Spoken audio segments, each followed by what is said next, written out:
بسم اللہ الرحمن الرحیم۔ اللہ تعالیٰ نے جو مہاجرین نے ہجرت کی ان کو توفیق دی، ہجرت کی، اور ان کی مدد کے لیے انصار کی جماعت کو پہلے سے تیار کر دیا۔ رب کائنات کی یہ ایک ترتیب اور اس کی حکمت عملی کہ مہاجرین کی ہجرت سے پہلے اللہ تعالیٰ نے انصار کو تیار کر دیا، ایمان کی قوت کے ساتھ اور اپنے گھر اور وطن کی قوت کے ساتھ۔ تو یہ مہاجرین کے لیے یہ بھی ایک تعریف کا پہلو۔ سنن ابو داؤد میں ایک حدیث ہے، ابو سعید خدری کی روایت سے رضی اللہ عنہ، رسول اللہ صلی اللہ علیہ وسلم نے فرمایا کہ ابشروا ثعاليك المہاجرین، اے مہاجرین فقراء خوش ہو جاؤ، بالنور التام یوم القیامہ، قیامت کے دن پورے نور کے ساتھ، قیامت کے دن آپ کو مکمل نور ملے گا۔ یدخلون الجنۃ قبل اغنیاء الناس بنصف یوم، جو جنت میں داخل ہوں گے مالدار لوگوں سے پہلے آدھا دن پہلے، اور قیامت کا ایک دن 1000 سال کے برابر، یعنی 500 سال پہلے۔ جو فقراء ہیں وہ مالداروں سے 500 سال پہلے جنت میں داخل ہوں گے۔ تو مانا یہ ایک عظیم الشان کردار ہے ان مہاجرین کا اور بالخصوص فقراء کا، اور بالاخص ان لوگوں کا جو ہجرت کے عمل کے بعد فقیر ہوئے، اپنے مال سے محروم ہو گئے، گھروں سے محروم ہو گئے، مگر کوئی پرواہ نہ کی اور سب کچھ چھوڑ دیا۔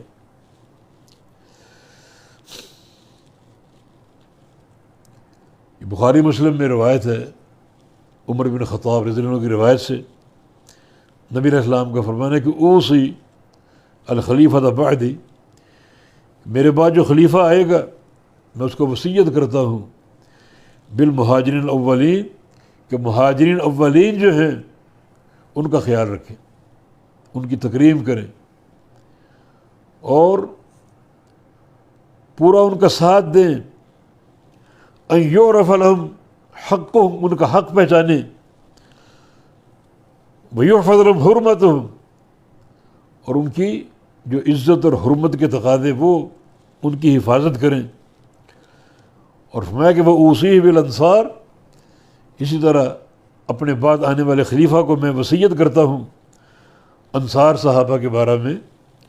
جنہوں نے ان سے قبل اس گھر میں مدینہ میں اور ایمان میں جگہ بنا لی، ان یقبل من محسنہم ویتجاوز عن مسیئہم، کہ ہر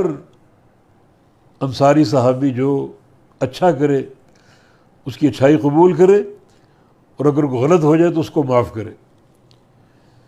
اور ایک حدیث میں نبی علیہ السلام کا فرمان ہے کہ آیت الایمان حب الانصار وآیت النفاق بغض الانصار، انصار صحابہ سے محبت کرنا یہ علامت ایمان ہے، اور انصار صحابہ کا بغض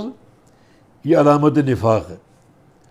یعنی جس دل میں انصار کی محبت ہوگی وہ مومن ہے، اور جس دل میں انصار کا بغض ہوگا وہ منافق ہے۔ اب تعریف ان دونوں جماعتوں کی موجود ہے، فقراء مہاجرین کی بھی اور انصار کی بھی۔ تو ہمارے لیے یہاں جو ایک نصیحت کا پیغام ہے وہ یہ ہے کہ اگر ہم میں فقر ہو تو اللہ کے دین کی خاطر ہم کسی قربانی سے دریغ نہ کریں، گھر چھوڑنا پڑے چھوڑ دیں،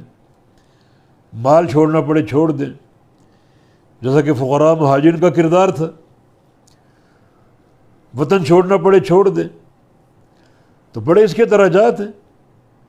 یہ کتنے فرامین اللہ تعالیٰ کے فقراء مہاجرین کے بارے میں اور ان کے اس کردار کے بارے میں،